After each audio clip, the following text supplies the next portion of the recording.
गिरनारने लईने तंत्रનો નિર્ણય गिरनार જવા માટે રજીસ્ટ્રેશન અને આઈડી ફરજિયાત રહેશે। ઓનલાઈન અને ઓફલાઈન આ બંને સુવિધા હવે ઉપલબ્ધ રહેશે।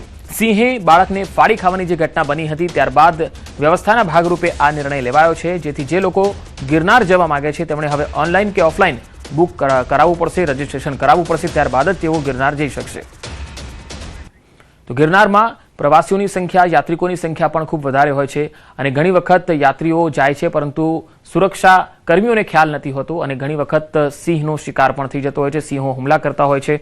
हमणां जे एक बाळकने फाड़ी खाधानी जे घटना बनी त्यारबाद हवे जूनागढ़ वहीवटी तंत्रए आ निर्णय कर्यो छे के जे कोई पण व्यक्ति गिरनारमां जाय, फरवा माटे जाय छे अथवा तो लाभ लेवा माटे जाय छे तो आवा यात्राळुओ माटे रजिस्ट्रेशन फरजियात करवुं।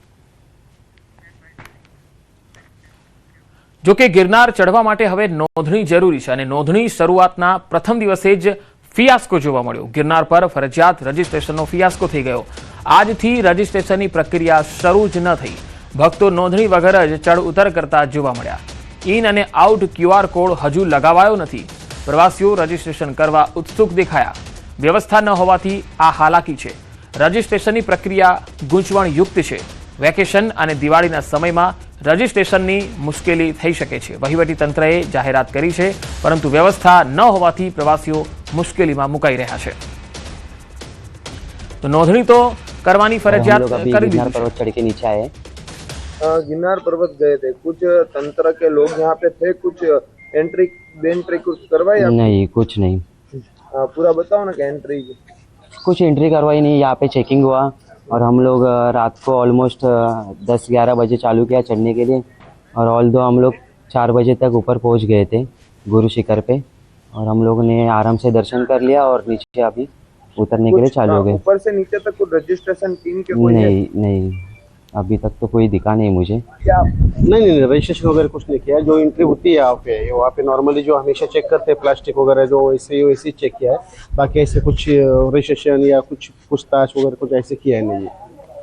क्या कहोगे, क्या व्यवस्था होनी चाहिए यहाँ पे? नहीं होनी चाहिए। सडनली जो लास्ट वीक जो 11 साल के बच्चे की जो डेथ हुई है वो हिसाब से तो बहुत कड़ी सुरक्षा होनी चाहिए, क्योंकि ऐसा हुआ तो फिर लोग भी आने को चाहेंगे, भगवान को दर्शन लेने के आएंगे और कुछ उनके दिल में कुछ ये नहीं डरावनी चीज या ऐसा कुछ भय नहीं रहेगा। नहीं तो तमे जोयुं के गिरनार पर जवा माटे आजथी जे निर्णय करायो छे ए निर्णयनो फियास्को एटले थई गयो कारण के नोंधणी करवानी व्यवस्थामां ज क्यांक गूंचवण छे અને એટલા માટે આ જે યાત્રીઓ છે એ આરામથી જઈ રહ્યા છે અને આવી રહ્યા છે, કોઈ નોંધણી થઈ નથી રહી અને આજથી રજીસ્ટ્રેશનની પ્રક્રિયા જે છે એ અમલી બનાવાઈ છે, પણ અમલી બનાવતા પહેલા એને વ્યવસ્થાના ભાગરૂપે જે સિસ્ટમ હોવી જોઈએ એ સિસ્ટમ જ નથી। વધુ માહિતી મેળવીએ, સંવાદદાતા અમર બખાઈ જોડાયા છે। અમર, શું કારણ છે કે गिरनार પર આજથી જે નિર્ણય લેવાયો છે પણ એ નિર્ણયને અમલમાં મૂકવા માટે કોઈ સિસ્ટમ છે કે નહીં? બધા એ જ રીતે જઈ રહ્યા છે અને આવી રહ્યા છે, આ શું? જે દ્રશ્યો છે આ गिरनाરની સીડી પાસેના છે કે આપ જોઈ શકો છો કે અહીં જે એન્ટ્રી થવાની છે ને અહીંથી એક્ઝિટ થવાની છે, પરંતુ પહેલેથી જે પ્લાસ્ટિક ચેકિંગ થતું હોય છે તે જ પ્લાસ્ટિક ચેકિંગ થાય છે। અહીંયા કોઈ જ જાતનું રજીસ્ટ્રેશન કે કંઈ પણ કરાવવામાં આવતું નથી। આપણે હું આગળ પણ દ્રશ્યો બતાવવાનો પ્રયાસ કરીશ કે જે આપ દ્રશ્યો જોઈ શકો છો કે અહીં ફરી ફક્ત પ્લાસ્ટિક ચેકિંગ જ થાય છે, નહીં કે કોઈ એન્ટ્રી થાય છે। એટલે કે જે એન્ટ્રીની જે વાતો કરવામાં આવી હતી તંત્ર દ્વારા મોટી ગઈકાલે જાહેરાત કરવામાં આવી કે આવતીકાલથી જ गिरनार पर जता तमाम श्रद्धालुओनी एंट्री थशे, इन आउट એટલે કે એક્ઝિટ પર પણ તેમનું છે તે ક્યારે તે ફરી गिरनार પરથી ઉતર્યા તેની એન્ટ્રી થશે, પરંતુ અહીંયા એવું કશું જ નથી। જે તંત્રની મોટી જાહેરાતો છે તેનો ફિયાસ્કો થયો છે। બીજી વાત એવી મળી છે કે તંત્ર છે તે આજ શાંતિ તૈયારીઓ કરશે તો આજની તારીખ શા માટે નાખવામાં આવી? સરકારમાં બતાવવા માટે કે અમે આ જાહેરાત કરી દીધી છે? એટલે કે પ્રવાસીઓ સાથે વાત કરી જે શ્રદ્ધાળુઓ છે તેમનું પણ કેવું છે કે સુરક્ષા વ્યવસ્થા હોવી જોઈએ, આ રજીસ્ટ્રેશન હોવું જોઈએ। કોઈ પણ દુર્ઘટના બને કે કોઈ પણ અનિચ્છનીય ઘટના બને તો જાણ થાય કે ભાઈ કોણ ગયું હતું, કેટલા લોકો હતા। એટલે કે તંત્રએ જાહેરાત કરી દીધી કે ક્યુઆર કોડ બહાર પાડી દીધા, પરંતુ ફરી દ્રશ્યો બતાવવા માંગીશ અહીંયા ક્યાંય પણ ક્યુઆર કોડ નથી કે કોઈ પણ તંત્રની ટીમ નથી, ફક્ત જે સિક્યુરિટી એજન્સીના જે માણસો છે તે જ અહીં રાખવામાં આવ્યા છે। તો આપને આગળ લઈ જઈશ કે જે गिरनाરની સીડી જ્યાં શરૂ થઈ છે ત્યાં પણ ક્યાંય તમને ક્યુઆર કોડ નહીં મળે। આ જે દિવાલો છે તે પહેલા જેવી જ છે, એટલે કે ક્યાંય પણ કોઈ જાતની QR કોડની કે કોઈ પણ વ્યવસ્થા તંત્રની ટીમો અહીં તૈનાત નથી થઈ અને તંત્રની જે મોટી મોટી જાહેરાતો છે તેનો ફિયાસ્કો થયો છે. પંકજ, અમાર ખાસ કરીને એ જ્યારે આ જાહેરાત થઈ હતી ત્યારે ઓફલાઈન અને ઓનલાઈન આ બંને બુકિંગ કઈ રીતે થશે એના માટે શું કહેવામાં આવ્યું હતું? ક્યાં આ સિસ્ટમ લાગુ કરાશે? જે એન્ટ્રી ગેટ છે ત્યાં કે બીજી કોઈ જગ્યાએ?